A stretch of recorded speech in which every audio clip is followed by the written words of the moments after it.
It started with a kettle's whistle and a message I was never meant to see. My name is Stella Murphy, and I was standing in my mother's kitchen when I learned my family had an inner circle that didn't include me. For 30 years, I'd been their fixer, the quiet daughter who balanced their books and kept their peace. But when I discovered they'd erased me from my grandmother's will, something inside me broke, then sharpened. What happens when the most reliable one finally stops holding everyone else together? Like, share, comment, and subscribe to our channel. We always appreciate the time you spent here with us. The kettle on Mom's stove was older than me, enamel chipped at the spout handle, polished smooth by decades of hands that knew work. The sound it made when water reached its peak always reminded me of home, a rising note caught between comfort and warning. I watched steam curl through sunlight filtering past lace curtains, catching dust motes that danced like memories we never talked about. Mom moved slowly around the kitchen, a silver streak escaping from her bun. "I really appreciate you coming over, Stella," she said, setting her reading glasses on the counter. "These apps make me feel ancient. Everything used to come on paper." Her voice was warm, soft as always, the kind that could make betrayal sound like bedtime. I smiled automatically, the dutiful daughter mask slipping into place. "You're not ancient, Mom, just thorough." She chuckled, pleased with the compliment. I leaned closer, guiding her finger across the phone screen. "See, this icon opens your banking dashboard. You can view balances here, transfer funds here." "Balances," she repeated, frowning. "So much easier when we just waited for a statement." She went to pour water into the kettle, and I took the phone while she turned away. It was a sleek model I'd convinced her to buy last Christmas, one she swore she didn't need. The screen lit up as my thumb brushed the edge and a notification banner slid down. Eileen's Circle Inner Transfer Confirmation received. Keep it clean, two-way split. My heart kicked once hard enough to hurt. I froze, staring at the words. Eileen's Circle. Grandma's name. Inner. My hands went cold. I shouldn't have, but I tapped the message before I could stop myself. The chat opened. There it was, Mom's name and my sisters Lindsay and Hannah. Know me. Lindsay, perfect mom. 42K each is generous. UNC tuition covered. Hannah. Bless you, Mama. That's enough to launch the studio for real. I'll send receipts. Then Mom's reply. Girls, remember, Stella doesn't need to know. She's doing fine. Let's avoid tension. Grandma wanted peace. My lungs forgot how to move air. Grandma's voice echoed in my mind, her soft brogue when she taught me to roll pie dough the way she called me her steady one. Peace was her favorite word, but this wasn't peace. This was erasure. Footsteps. I locked the phone, setting it exactly where she'd left it, screen face down. Mom returned with the kettle, humming some old hymn, unaware, or pretending to be that my world had shifted. "All right, sweet pea," she said, handing me a glass of water. "Show me how to move money between accounts." I did. My voice was steady, my breathing shallow. For 20 minutes, I became the technician, the teacher, the unthanked daughter, keeping everyone's systems running. When we finished, she sighed. "You're such a lifesaver. What would we do without you?" I managed a smile thin as thread. "I wonder," I said. She blinked, confused, then let it go. On the drive home, my hands shook on the wheel. I told myself it could be a misunderstanding. Maybe Grandma's estate had complications. Maybe Inner Circle was some dumb name Lindsay made up without meaning. But my gut already knew. The Murphy family had always run on unspoken hierarchies. Lindsay, the golden child with perfect teeth, and a husband who owned 3 dealerships. Hannah, the baby gifted but perpetually broke, just needs a little help. And me, the reliable middle one, always available, never in crisis, good for balancing checkbooks and calming storms. I was their utility, not their equal. The memory surfaced 16 years old, sitting at the kitchen table surrounded by tax forms, while Dad paced behind me. "That's our responsible girl," he'd said, clapping my shoulder. Outside, Lindsay and Hannah were heading to the movies. I'd wanted to go too, but Mom said, "Let your sisters relax, honey. You're better with numbers." Even then, I'd known what that meant, be useful or be invisible. By the time I reached my apartment, A small loft above a woodworking shop in Asheville, the sun was sinking behind the Blue Ridge Hills. I dropped my bag and stared at my workspace. Camera lenses lined the shelf like soldiers. My laptop blinked on, familiar and safe. I'd built a career out of clarity photos, balanced accounts, reconciled clients, satisfied. But nothing in that kitchen made sense. I sat down and opened a blank note. The words appeared without thinking. They cut me out. Below it, I listed the details while they were fresh. Grandma's total $84,000. Friday transfer date. Two-way split. Explicit exclusion. Mom's justification. She doesn't need it. I stared at that last sentence until it blurred. Didn't need it. I'd spent my savings keeping my small business alive during a slow winter. I freelanced nights to stay ahead of bills. But even if I'd been rich, wasn't inheritance about fairness, not need? The hum of the kettle still echoed in my ears, the sharp whistle that ended conversation. Maybe that was Grandma's way of warning me. I got up and poured myself a cup of tea anyway, just to hold something warm. The mug trembled in my hands. On my corkboard hung the photo of me and Grandma at the parish bake sale, the two of us laughing, her hands dusted with flour. She taught me that fairness wasn't always kindness, but kindness should never be a lie. I took out my camera from its case. The Nikon felt solid grounding. Through the lens, my apartment looked smaller, more deliberate. The bare brick wall, the plant curling toward light, the stack of unpaid invoices, all mine. Every piece earned. I lowered the camera. A thought flickered through me like the shutter flash itself, cold, focused, unstoppable. For years, I'd been the fixer, smoothing their edges, swallowing the sting. But they'd built a world where I didn't exist unless I was of use. Now I had proof, and proof was leverage. The phone buzzed, a message from Mom. "Thanks again for your help today. You're the best." I read it twice, watching the three dots pulse as if she might add something real. Then they vanished. I deleted the text. Outside, thunder rolled in from the mountains, low and distant. I stood at the window watching rain start to fall in fine diagonal lines. Somewhere in that sound, I heard Grandma's voice again, steady, no-nonsense kind, but firm. "Don't let them decide your worth, Stell. You already know it." By midnight, my note file had grown into a document, dates, screenshots, recollections, all labeled and saved. The folder name came easily, Eileen's Circle. My eyes burned, but my pulse was steady now. I didn't know exactly what came next, but I knew what wouldn't happen again. I would not let them call it peace while cutting me out of my own bloodline. The kettle had warned me once. I was listening now. Rain hissed against the metal roof of my building as I sat in the glow of my desk lamp, the smell of coffee and damp concrete filling the air. My apartment doubled as my workspace, a wide table scattered with invoices, softbox lights leaning in the corner, and a line of camera lenses gleaming like quiet witnesses. I hadn't slept much since finding that group chat. The first 48 hours were pure disbelief. The next 24 strategy. When I couldn't eat, I organized. When I couldn't cry, I cataloged.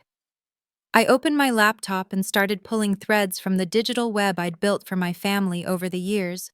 Google Drives shared folders, passwords they never bothered to change. I was the one who'd set them all up. It was almost too easy. The first find came under an old folder marked O'Hara Docs, one I'd created for Grandma, back when she needed help filing insurance paperwork. Inside were PDFs, spreadsheets, scanned receipts, digital breadcrumbs of a life built on thrift and dignity.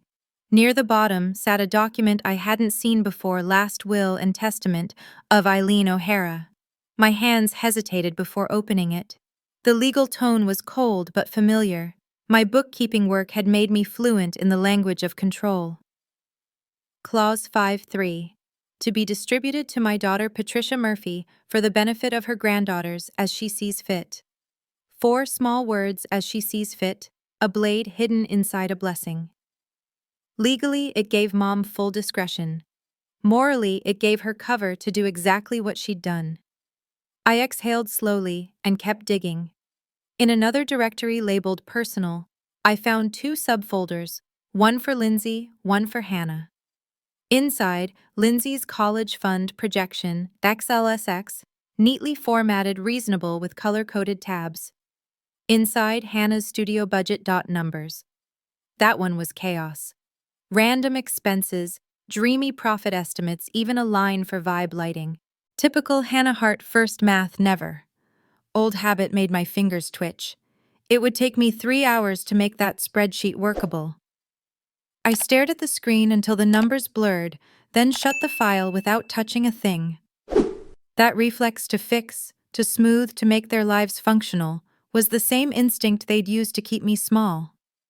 Not this time. The rain grew heavier, drumming on the roof like a heartbeat as I dialed Evan. His voice came groggy from a night shift. "Stell, what's wrong?" I told him everything from the group chat to the will. Silence stretched, then he sighed. "You need backup," he said. "Legal backup. I know someone, Raina Bell, probate attorney. She's smart, direct, no nonsense." I scribbled the name on a sticky note. "And Stella," he added, his tone softening. "Don't let them make you question your worth. You've earned more peace than they've ever given you." When morning came, I drove through mist-wrapped streets to Raina's office, a modest building above a florist downtown. She was in her 40s. Tall, dark curls pulled into a bun, voice calm but edged with precision. I handed her my notes, screenshots, and a flash drive. She scanned the pages quickly, then looked up. "The clause gives your mother full discretion," she said. "But if there's proof she's acting in bad faith, say excluding you out of prejudice or collusion, you've got grounds to contest." She leaned back in her chair. "How much documentation do you have?" I smiled faintly. "I'm an accountant. I have documentation for breakfast." Raina chuckled once. "Good. Don't contact them again until I tell you. If they lie, we catch it in writing." She slid a card across the desk. "I'll review the will and advise next steps. But one thing first, you sure this isn't about money?" I met her eyes. "No," I said. "It's about truth and respect." Leaving the office, I walked down to the riverfront where Grandma's parish hall stood, St. Bridget's, with its peeling paint and weathered cross. They were setting up for the monthly community dinner. The same long tables where Grandma used to serve sweet tea and cornbread now held crockpots and styrofoam plates. The volunteers waved, calling me by name. "Hey Stella, haven't seen you since Eileen's service. You still doing photos for the church bulletin?" Their easy warmth hit harder than I expected. Grandma's world had been built on community, the kind that helped each other fix a fence or share a meal, no questions asked. And now her legacy was being twisted into a secret pot of money for 2 daughters who already took more than they gave. I helped stack plates for a while, grounding myself in the rhythm of small good deeds. When I left, the church bell struck noon, echoing through the hills. It sounded like both a blessing and a summons. Back home, I spread my evidence across the table like a detective building a case file. Screenshots, printed emails, highlighted, timestamps underlined. The pattern was painfully clear: Mom as gatekeeper, Lindsay as rationalizer, Hannah as beneficiary. And me, the outlier, the reliable gear in their machine. My reflection caught in the dark window glass, tired eyes, clenched jaw.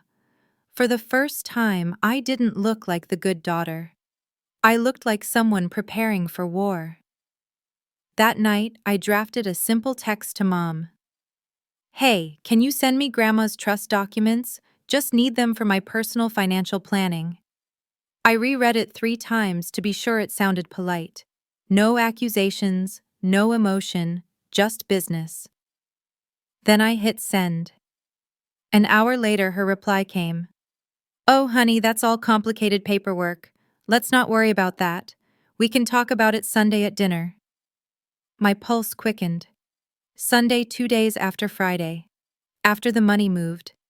After it was too late. I forwarded her text to myself, then to a hidden email folder labeled Trust. My phone buzzed again. Lindsay this time.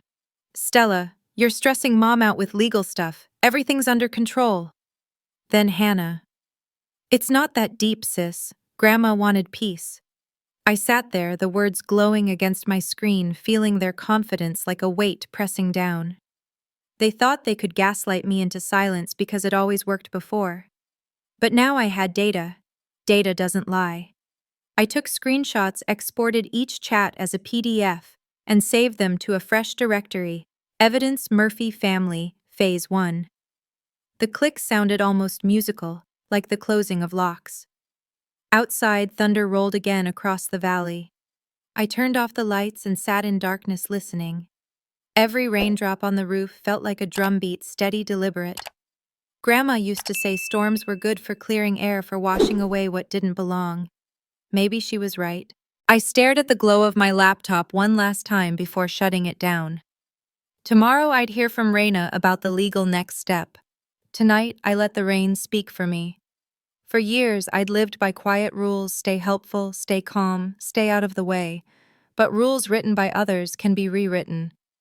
The evidence folder sat there on my desktop, humming with potential, and I finally understood what Grandma meant when she called fairness a kind of courage. This wasn't just about reclaiming money, it was about reclaiming my name inside a family that had erased it. I closed my eyes, hearing the river in the distance, and whispered to the silence, "Let's see how fit she really sees." By Thursday morning, the rain had cleared, leaving the city washed clean, but fragile like glass that could shatter if touched wrong. I sat in a corner booth at a coffee shop across from the courthouse, the hiss of the espresso machine mixing with the faint thud of a gavel echoing through the old brick walls. The whole place smelled of burnt sugar and tension. My laptop screen glowed with Raina's email, her words crisp and efficient. Before the trust disbursement hits, Friday, send one professional request. Keep it calm, no emotion. They'll show their hand in writing. I retyped the message 3 times, making sure it sounded exactly how she said, neutral. Dear Mom, for my records, could you please send a copy of Grandma Eileen's trust documentation? Thank you, Stella. I hit send. Then I waited. It took only 10 minutes. Mom's reply appeared. Oh, sweetie, that's such dull paperwork. Let's not fuss over it. We'll talk Sunday at dinner. Sunday. Again. Always after the fact, always behind closed doors where truth couldn't breathe. I felt my jaw tighten. My phone buzzed immediately after. Lindsay, of course. Don't stress Mom about legal stuff, Stella. You know how she gets. You're always so intense about money. The word intense hit harder than she probably meant it to. It was her favorite weapon, subtle dismissal disguised as concern. Then Hannah chimed in. Everything's fine, sis. You're reading too deep. Some things don't need spreadsheets. I stared at their messages until the words started to blur, that familiar dizziness of being gaslit by family. I didn't reply. I copied each message, exported them as PDFs, and saved them in a new folder labeled Defensive Phase. I didn't even realize I was smiling until the barista asked if I wanted a refill. No thanks, I said, closing the laptop. The caffeine was already doing its work. Every nerve felt alive. The next move would be theirs, but I wouldn't be waiting helpless this time. Outside, sunlight bounced off parked cars, blinding and sharp. I walked a few blocks to meet Raina for a quick consult. Her office smelled of lemon polish and printer ink. You did well, she said when I showed her the replies. Their avoidance confirms they know what they're hiding. Keep all contact digital from here on. You'll need every breadcrumb. She tapped her pen against her legal pad. They'll try emotional pressure next. Be ready for it. Emotional pressure is their specialty, I said. She gave me a small smile, one that didn't reach her eyes. Then it's time to use logic as your armor. By late afternoon, I was back in my apartment reorganizing files when Evan came in, still in his paramedic uniform. He dropped his keys in the bowl, looked at my face and frowned. Bad news, he asked. Just the usual, I said, but my voice sounded flat. He sat beside me on the couch, the smell of antiseptic and rain clinging to him. You don't have to go to that dinner, he said. You know that, right? I hesitated. If I don't, they'll spin it like I'm avoiding them. Like I'm proving them right. He nodded slowly. Then go, but set the rules. You don't owe them peace at your expense. His words sank in deeper than I wanted to admit. I stood pacing the room. They'll expect me to smooth it over. To fix it like always. Evan looked at me the way he did when assessing a patient, calm and steady. Then don't fix it. Just let it break. I laughed once dryly. You make it sound easy. It's not, he said, leaning forward. But you know what's harder? Spending your life being the only adult in a room full of children. That shut me up. After he left for his shift, the silence in the apartment felt charged. I turned to the one thing that had always made sense, my camera. I set it up near the window and checked the light. My favorite lens, the one I'd saved months for, gleamed under the afternoon sun. That lens was mine. Not a gift, not a favor, not a hand-me-down. Every dollar had come from work I'd done, clients I'd earned, nights I'd stayed up editing while my sisters slept off their choices. I lifted the camera and looked through the viewfinder. The world sharpened instantly, lines, contrast, clarity. This was how I processed chaos. Through a frame, everything found order. The phone vibrated again, interrupting the calm. Another message from Lindsay. Dinners at 6 Sunday. Dress nice, mom's cooking your favorite. Let's all act normal. Okay? I read it twice. The casual manipulation was almost impressive. I typed back one word. Sure, and hit send. Then I opened my notes app and wrote down the timestamp. When the sun dipped below the horizon, I made tea and opened Instagram out of habit. My notifications had spiked, comments, tags, a strange flood of new follows. I clicked Hannah's story. There she was, hair tousled, pretending to cry into her mug. The caption read, "Trying to chase a dream and feeling attacked for it. Money changes people." My stomach twisted. It was vague, but anyone who knew us would understand the subtext. I scrolled through the comments, friends, cousins, even old classmates chiming in with sympathy. Ignore the negativity. You deserve that. Studio family can be the worst sometimes. I set my phone down before I threw it. The smear campaign had begun right on schedule. My pulse pounded, but this time it wasn't panic. It was fury, measured, lucid, useful. I picked up my notebook and started writing every relevant detail, the timestamp, the caption, screenshots of the comments. Raina was right. Emotional pressure was coming, and I was done being the family sponge soaking it up. I spent the rest of the night outlining what I'd say if Sunday turned into confrontation. No raised voice, no tears, just facts. They'd expect the same soft-spoken daughter they could talk over. I'd give them something colder, precision. The truth documented. And if they tried to make me doubt my own sanity again, I'd have evidence ready in triplicate. By midnight, I felt oddly calm. The hum of the refrigerator was the only sound. I sat at the kitchen counter, scrolling back to Hannah's post one last time. I noticed she'd tagged a local arts page in the corner of the photo, subtle but intentional, her way of making sure the right people saw it. The caption's last line glowed under the dim light of my screen. Not everyone believes in artists. Some sisters only believe in spreadsheets. I let out a long breath. The insult was meant to sting, but all it did was clarify what I already knew. They needed a villain to justify what they'd done. I powered off my phone and whispered to the empty apartment. Fine, let me be the villain then. The city outside was quiet, the courthouse dark now, but I could still picture the scales of justice etched on its doors. For the first time, I believed I might finally tip them in my favor. Sunday arrived thick with summer heat, the kind that made air feel heavy enough to swallow. I parked across from my parents' brick house, the one with the peeling shutters and rose bushes Grandma planted 30 years ago. From the curb, it looked ordinary middle-class peace in a quiet Asheville cul-de-sac.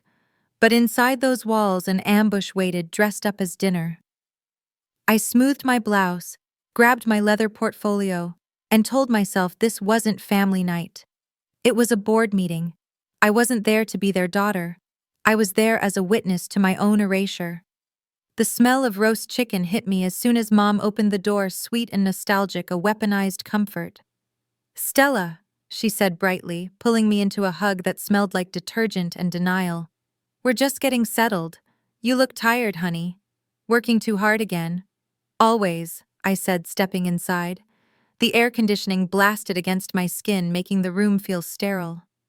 Dad was at the head of the table carving chicken with the same precision he used to measure lumber.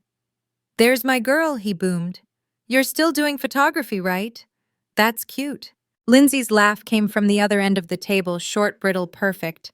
"It's not a hobby, Dad," I said, setting down my portfolio beside my plate. "It's my business." Hannah was already scrolling her phone, half listening, half smirking. The table gleamed under Mom's good china, the same set Grandma used on holidays. Each place was perfect. Napkin-folded wine, poured illusion maintained. So Lindsay said, slicing her chicken, "You mentioned financial news in your message. Is this about your business taxes again?" I took a breath. "Actually, it's about Grandma's estate." The fork froze halfway to her mouth. The shift was instant, like the temperature dropped 10 degrees. "Oh," Mom said, tone-light, eyes sharp. "What about it, sweetheart?" I opened the portfolio and pulled out the printed screenshots, sliding them into the center of the table. The group chat, the one labeled Eileen's Circle. "You three discussed splitting the trust between Lindsay and Hannah. You agreed not to tell me." No one moved. The only sound was the ticking of the wall clock. Then Dad cleared his throat. "Now, Stella, don't make a scene. We all agreed it was better this way. You're doing fine. You don't need the money." "So you decided for me," I said, "behind my back." Lindsay leaned forward, the diamond tennis bracelet on her wrist flashing under the chandelier. "Be reasonable. UNC tuition is outrageous. My kids need college funds. Hannah's studio could actually turn a profit if she gets it off the ground. This is about real need." I stared at her, barely recognizing the woman who used to braid my hair before school. "And I don't have needs." "You have a stable income," she said, voice calm but condescending. "You've always been responsible. This just balances things out." Mom twisted her napkin between her fingers, the linen wrinkling like her composure. "Stella, honey, please. It wasn't meant to hurt you. Legally, I have discretion. Grandma trusted me to make the right decision. I just didn't want awkwardness." "You didn't want accountability," I said softly. Dad's chair scraped against the hardwood as he pushed back, red-faced. "Don't talk to your mother that way. This was a family decision." The phrase hit like a slap. A family decision, I repeated. Made without the whole family. For a long moment, no one spoke. The clink of Lindsay's fork against her plate broke the silence. "You're blowing this out of proportion," she said. "It's just money." Grandma would have wanted harmony. "You mean silence," I said. "Grandma wanted fairness. And you took that and twisted it to suit yourselves." Hannah finally looked up, her voice small. "Stella, please. This is making everyone uncomfortable." "Good," I said. "It should." The calm in my voice surprised even me. Years of swallowing resentment had distilled into something cold and clear. I reached into my folder again and placed one more paper on the table, the copy of Grandma's will I'd found. Clause 5-3. "As she sees fit." You used that as permission to cut me out. But you didn't count on leaving a digital trail, did you? I've already sent it to my attorney. Mom's face drained of color. Dad started to speak, but I raised a hand. "Don't. I'm not asking for an apology. I'm asking for acknowledgement." Lindsay's jaw clenched. "You're threatening us with lawyers now? Over $30,000. You're really going to drag family through court for that?" I held her gaze. "You dragged family into deceit for that." The silence stretched again, thicker now, broken only by the hum of the air vent. Mom's lips trembled, but her voice came out tight. "We didn't want to make it awkward for you, Stella. You've always been so independent. I thought you'd understand.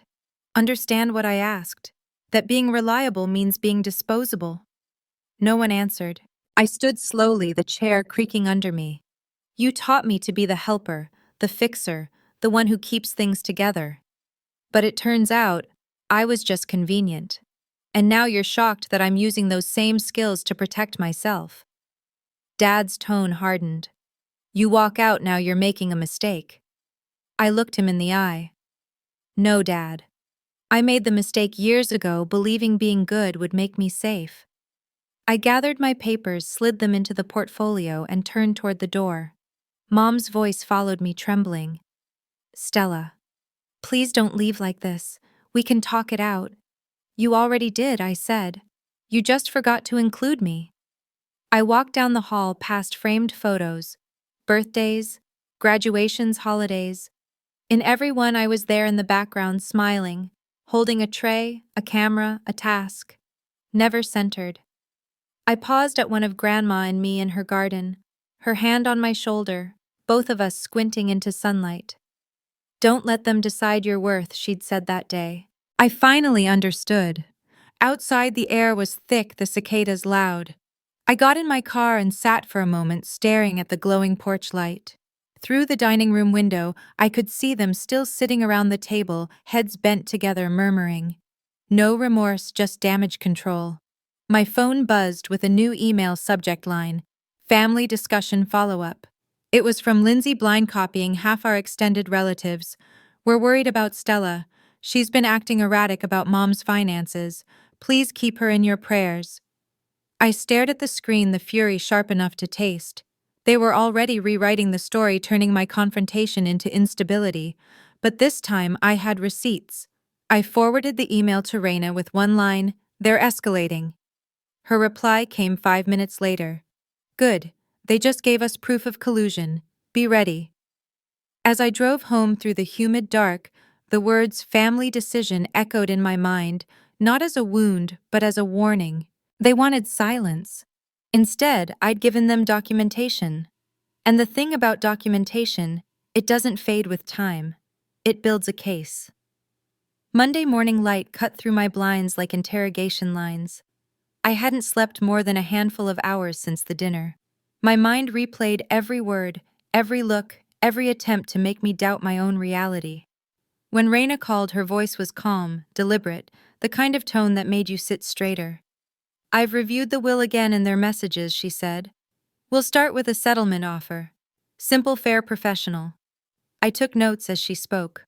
1/3 share, $28,000 in exchange for a full release of claims. You're not asking for extra, she said. You're asking for balance. I exhaled for what felt like the first time in days. Let's do it. By noon, Raina had sent the formal email. I pictured my mother opening it, seeing her own words, her own omissions reframed in legal language that stripped away sentiment. I almost felt sorry for her. Almost. Then I remembered the look on Lindsay's face at dinner, that smug conviction she'd earned more by being louder. That cured me fast. The day passed in stretches of silence broken by the hum of my computer. By evening, there was still no response. Then just before 10, my phone buzzed, not an email, but a notification from social media. Hannah had posted a photo. Her eyes were red, mascara smudged, a tear sliding artfully down her cheek. The caption read, "Trying to follow your dreams and being punished for it. Some people just love money more than family." I stared at the screen, disbelief morphing into cold clarity. She'd made it public. Within minutes, comments poured in, friends, cousins, old acquaintances. You deserve that, studio girl.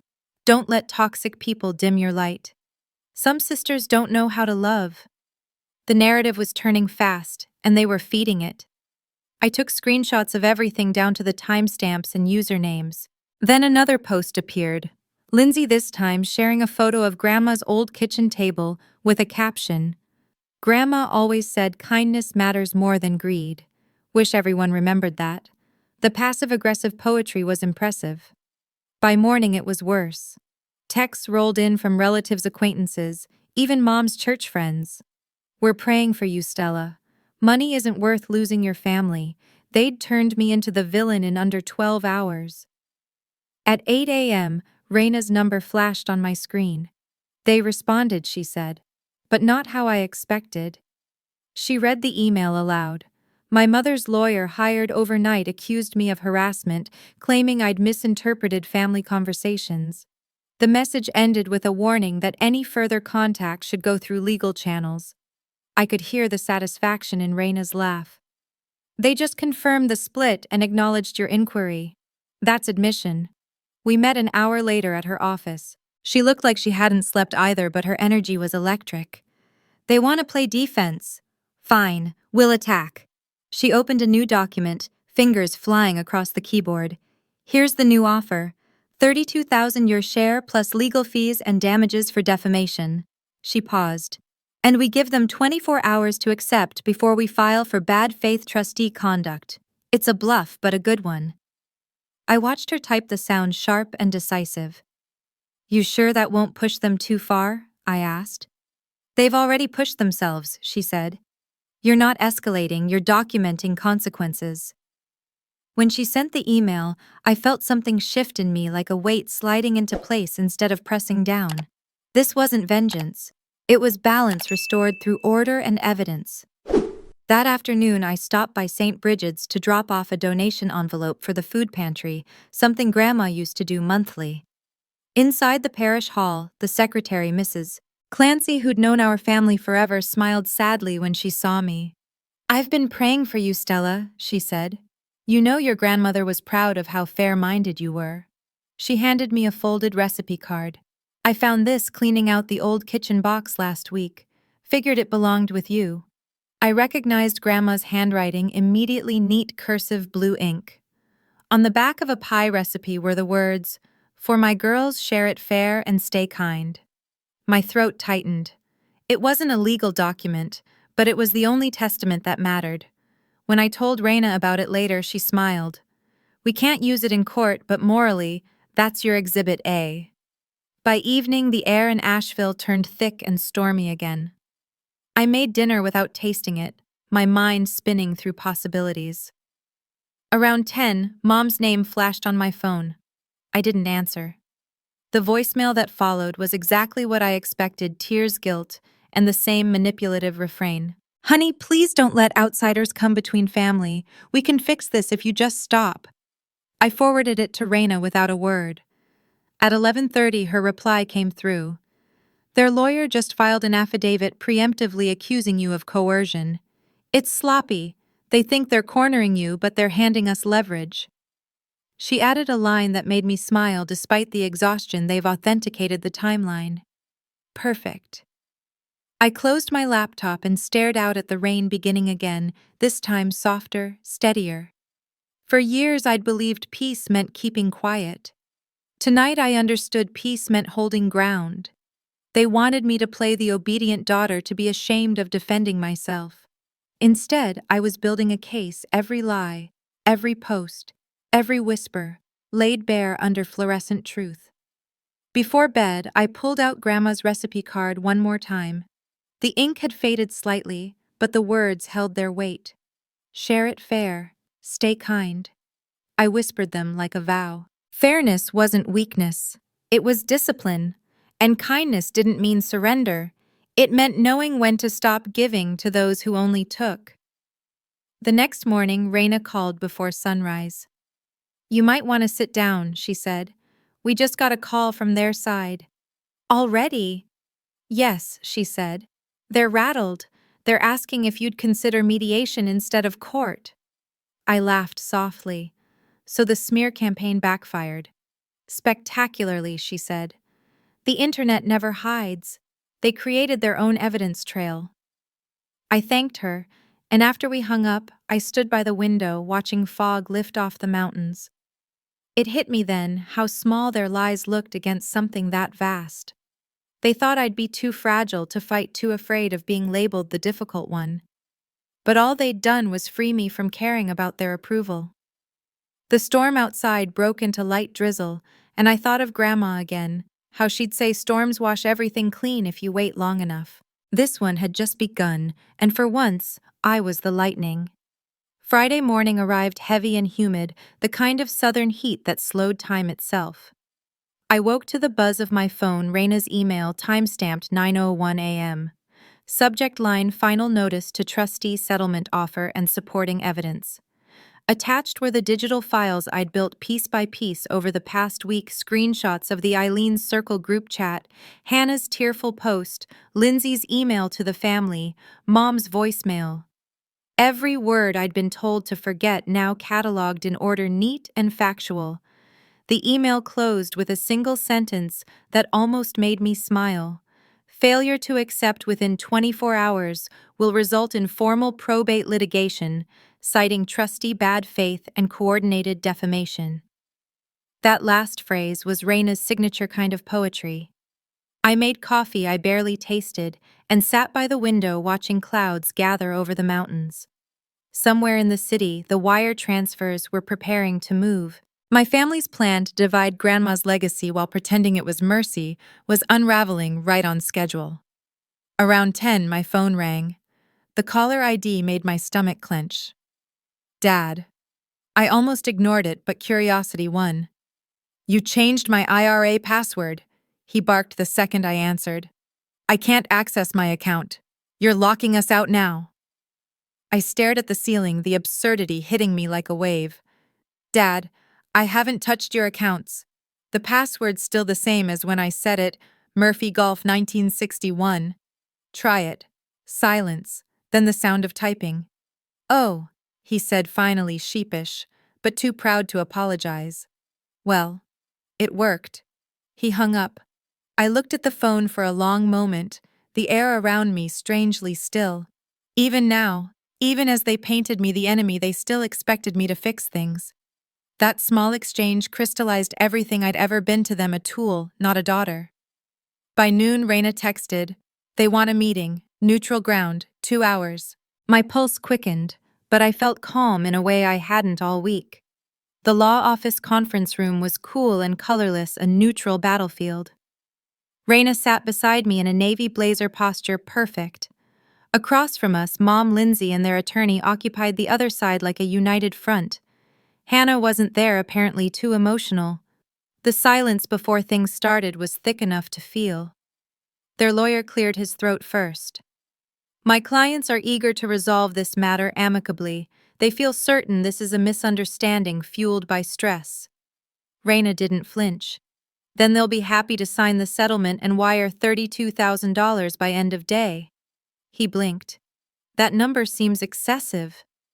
She slid a printed copy of their Instagram posts across the table. That number includes damages for the public smear campaign. Frankly, I could double it. Mom's face tightened, her hands twisting in her lap. Stella, please, she began, her voice trembling. This is family business.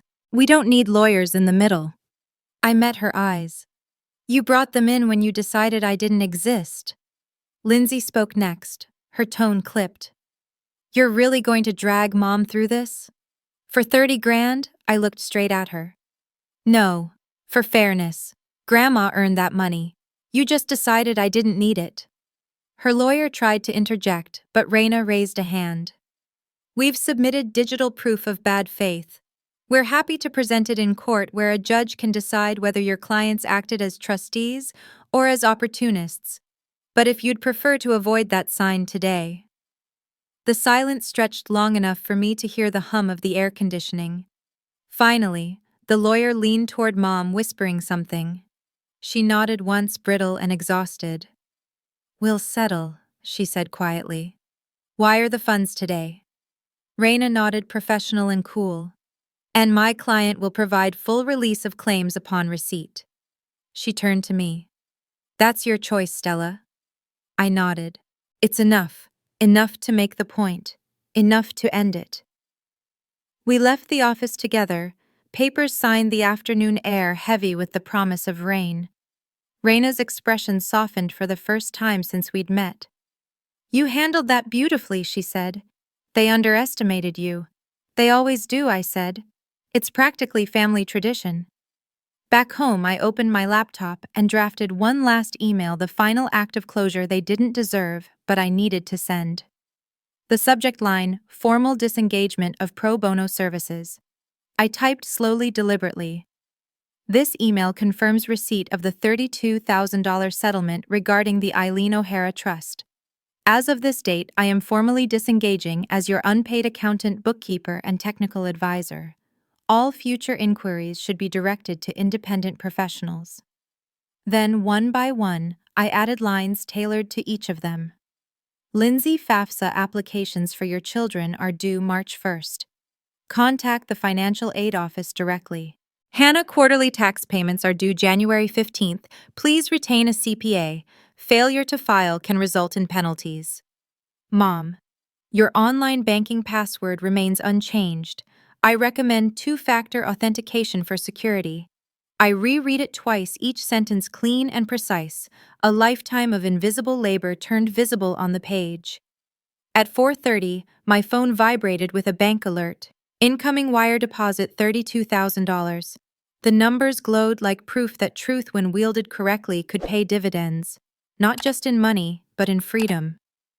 10 minutes later, another notification, a group email from Lindsay blind copying half our extended relatives. We're relieved to have resolved things privately. Please keep Mom in your thoughts. This has been very hard on her.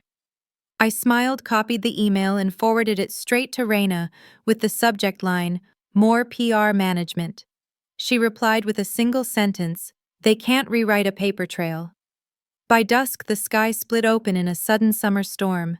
I sat on my balcony with a mug of black coffee and let the rain cool the air. My phone buzzed again, a text from Mom. "I hope you're happy." I stared at it until the screen dimmed. Then I typed back one word, "eventually." When the rain slowed, I went back inside, set my camera on the tripod, and framed a shot of the city skyline blurred through raindrops. Click. The shutter snapped clean and final. For the first time, I didn't feel like I was documenting loss. I was recording proof of survival. Somewhere across town, my family was probably sitting down to dinner calculating what they'd lost in the trade. I wondered if they'd ever realize that what I took wasn't just a third of the money, it was my exit from their system. No more unpaid work, no more whispered guilt, no more invisible servitude, dressed up as love. As night fell, I shut off the lights and stood by the window. My reflection looked calm, older somehow. In the distance, thunder rolled low and steady, fading into silence. Tomorrow they'd wake up still trying to manage the narrative, still pretending to be the moral ones. But tonight I'd done something none of them ever had. I'd told the truth, and I hadn't apologized for it. 3 months later, the smell of fresh paint filled my new studio in the River Arts District, a long, sunlit space with high ceilings and polished concrete floors. The first morning I unlocked the door, I stood there for a full minute, just breathing. The keys jingled in my hand, heavy, solid mine. Outside, freight trains groaned across the river bridge, and inside the light shifted across the white walls like a slow blessing. This was the first place I'd built without anyone's permission. I named it Murphy and Light Photography, though the Murphy part felt more like reclamation than connection. The $32,000 that had once been hush money had turned into seed capital, half invested in gear and renovations, half tucked into an account labeled Freedom Fund. I rolled up my sleeves and got to work. I'd converted the back corner into a small office with a second desk and a coffee machine for whoever would eventually work beside me. The camera gear gleamed like a promised new lenses lighting rigs, and a handmade oak backdrop Evan built for me on his weekends. He'd painted a single line inside the frame, "Share it fair and stay kind." Grandma's words burned softly into the wood grain. I touched it every morning before picking up my camera. Running a studio came with a kind of chaos I hadn't expected: permits, leases, late invoices, but it was mine, all of it. The first check that came through with Murphy and Light in the memo line almost made me cry. It wasn't the amount, it was the autonomy. That night I stood in the middle of the studio and poured a glass of cheap champagne with Evan. He raised his glass. "To owning your name," he said. I clinked mine against his. "And to never letting anyone else write it for me again." Within weeks, I hired my first assistant, 23-year-old Callie Rhodes, fresh out of community college, eager, talented, and still shaky about calling herself an artist. I saw so much of my younger self in her, the hesitance, the apologetic tone when she presented her work. "You're good," I told her during her interview, watching her shift uncomfortably in her chair. "Say it like you believe it." She smiled, half shy, half stunned. "Everyone tells me to get a stable job," she murmured. "Something with benefits." "So did mine," I said. That's how they keep us small. I offered her the job before she even finished her coffee. We worked side by side for long hours that didn't feel like work. I taught her to handle clients, shoot portraits, edit under pressure. She taught me how to loosen my grip on perfection. And when the invoices cleared and the books balanced, we created something I hadn't felt in years: community without obligation. Every Saturday, we hosted Eileen's Light Day free portrait sessions for job seekers, single parents, and small business owners trying to start over. The line wrapped around the block on our first event. I snapped photos of veterans, waitresses, delivery drivers, people with hope glowing behind tired eyes. Each one left with a headshot and a printed card that said, "Fairness is strength." I could almost hear Grandma's laugh in the rhythm of the shutter. Word spread quickly through Asheville. The parish bulletin featured our event, then the local paper ran a small piece: "Daughter of beloved parish volunteer, open studio, honoring her legacy." I didn't realize until I saw it in print that they never mentioned my family. Just me and Grandma finally in the same sentence. The calls started coming after that: corporate clients, marketing teams, nonprofits, wanting photos that felt human. Every contract I signed was a nail sealing the door between me and the people who once defined me by usefulness. One afternoon, I came back from a shoot to find an email from Lindsay. "Need a few quick listing photos for a luxury property downtown. Family rate." I stared at the screen, let the irony sink in, then attached my rate card without comment. An hour later, she replied, "Never mind, we'll figure something out." That was the first time we didn't include me, and I felt nothing but relief. Evan and I started spending our weekends driving along the Blue Ridge Parkway, a ritual of quiet celebration. We talked about buying a small house with a porch big enough for 2 rocking chairs and a dog between us. For the first time, the future felt like something I could photograph instead of survive. I'd grown up thinking independence meant loneliness. Now I knew better. Independence was community you chose instead of one that claimed you. Still, some nights the ache of old loyalty tugged at me. When I closed the studio, I'd find myself staring at Grandma's recipe box on the shelf, the one Mrs. Clancy gave me from the church kitchen. I finally went through it one rainy evening, sorting cards worn thin by use. Between cookie recipes and casseroles, I found folded notes written in Grandma's careful script. "Pay what's fair, work hard, never take from someone who trusts you." Her moral code was simple, and it burned brighter than any legal document my mother could hide behind. I copied the note, left the original in the box, and mailed duplicates anonymously to Lindsay and Hannah with no return address. I wasn't looking for thanks. I just wanted the truth to echo in their house one more time. The night before our second Eileen's Light Day, I stayed late at the studio stringing fairy lights along the ceiling while Callie cleaned lenses. "You ever think about quitting?" she asked suddenly. "Sometimes it feels like chasing a dream costs too much." I thought of every unpaid hour I'd spent fixing my family's problems, every sacrifice made in the name of keeping peace. "Chasing dreams isn't the cost," I said quietly. "Abandoning them is." She nodded, eyes shining, and I realized she understood more than she knew.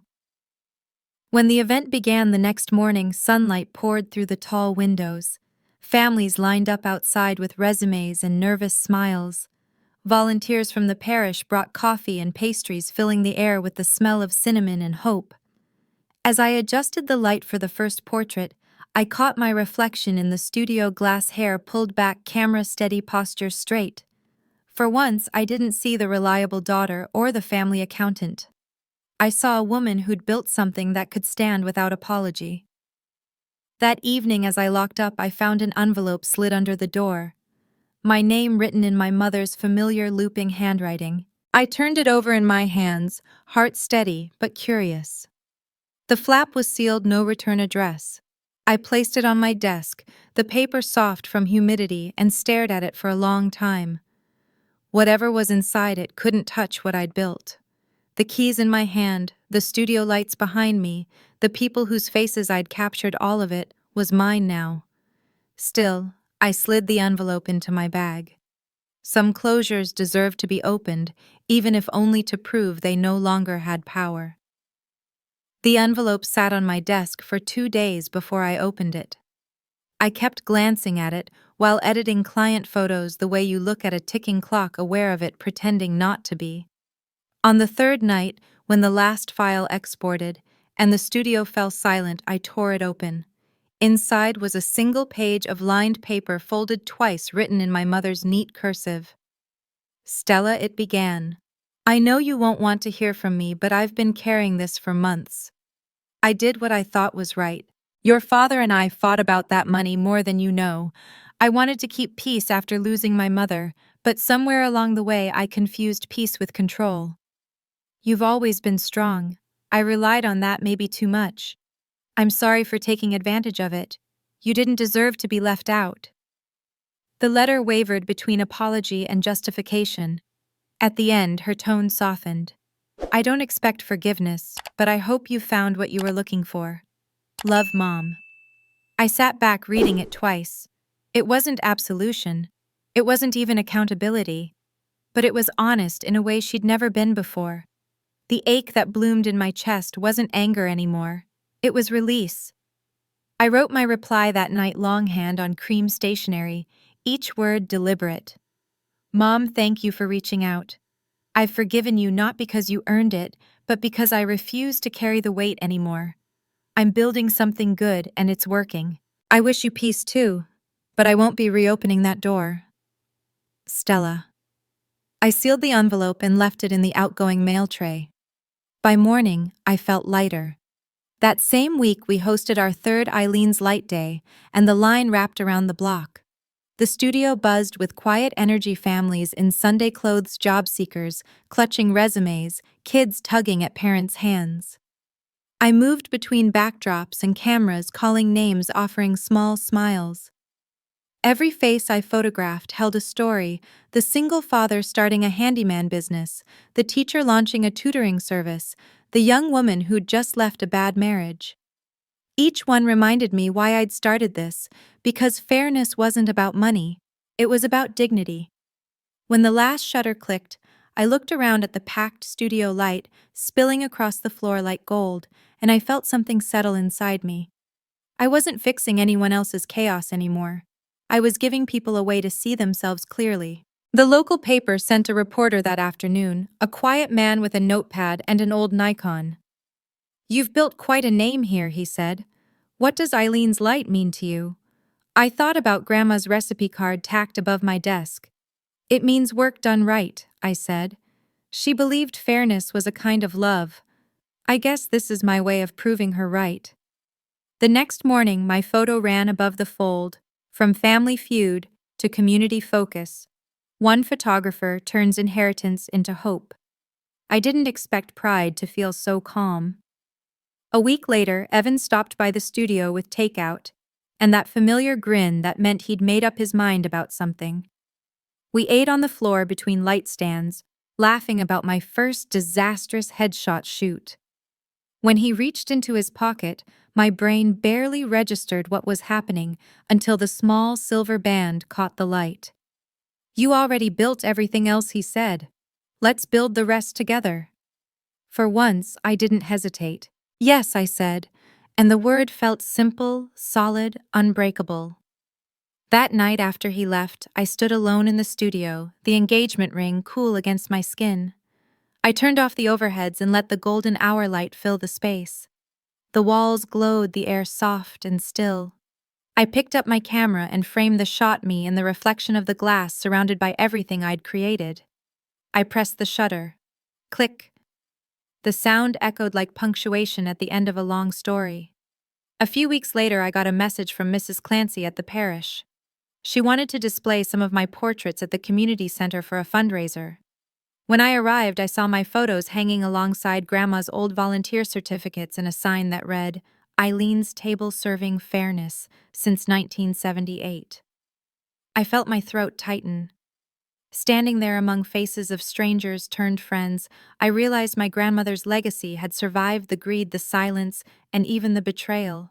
It just changed hands. That evening, Callie and I locked up the studio after another long shoot. She lingered by the door, hesitating. "My dad called," she said. told me to stop wasting time and get a real job, said art's not a future. I saw the old version of myself in her, the sting of being unseen by people who should have been proud. I set my bag down. You want to know something, I said? Your value isn't in what they understand. It's in what you create anyway. She blinked, eyes shining. You really believe that? I smiled. I had to learn the hard way, but yes. Go build your life. You've got my full support. Later that night, back in my apartment, I made tea and opened the blinds. The city glowed quiet and steady below streetlights like small constellations. My phone buzzed on the counter, a text from Mom. It's been almost a year. I miss you. Can we talk? I stared at it, waiting for the old tremor of guilt, but none came. I typed carefully, not out of anger, but clarity. I'm glad you reached out. I've forgiven you for me, but I'm not interested in reopening that door. I truly wish you well. Then I turned my phone face down and returned to my editing. On the screen was a photo from that afternoon, a young entrepreneur standing proudly in front of her first storefront, sunlight catching the edge of her smile. I adjusted the warmth and saturation until the colors felt alive. As I zoomed in, I realized the expression on her face matched the one in my own reflection on the monitor. Confidence, freedom, peace. For years, I'd thought the inheritance was what they'd taken from me. But it wasn't the money, it was the belief that I needed their permission to succeed. Now the studio, the people I helped, the life I was building, all of it was mine, by right of effort, not bloodline. Grandma had left her real legacy in her handwriting, the one I kept pinned to the corkboard above my desk. Share it fair and stay kind. Sometimes when the studio was quiet and the sun slid low through the big windows, I'd take one last photo for myself, light breaking across empty frames, soft shadows dancing on the floor. That was my proof. The people who tried to erase me had only underlined my name instead. And every time I clicked the shutter, I whispered to whoever needed to hear it, maybe even to my younger self. They formed an inner circle and forgot who kept the lights on. I walked out, locked the door, and built my own. If you're carrying everyone's weight, set it down. Your hands are for making your life. Then I'd take the shot, capturing that moment of stillness where grief and grace finally coexist, the kind of peace no one can steal. As Stella finally closes the chapter her family tried to write for her, the air around her feels lighter, proof that peace isn't given, it's built. If this story struck a chord, hit subscribe and share your thoughts in the comments. We read every single comment you leave, and your stories inspire what comes next. Don't forget to like and follow for more tales of justice and redemption. Thank you for listening. This has been a story from Revenge Hour. We'll see you next time.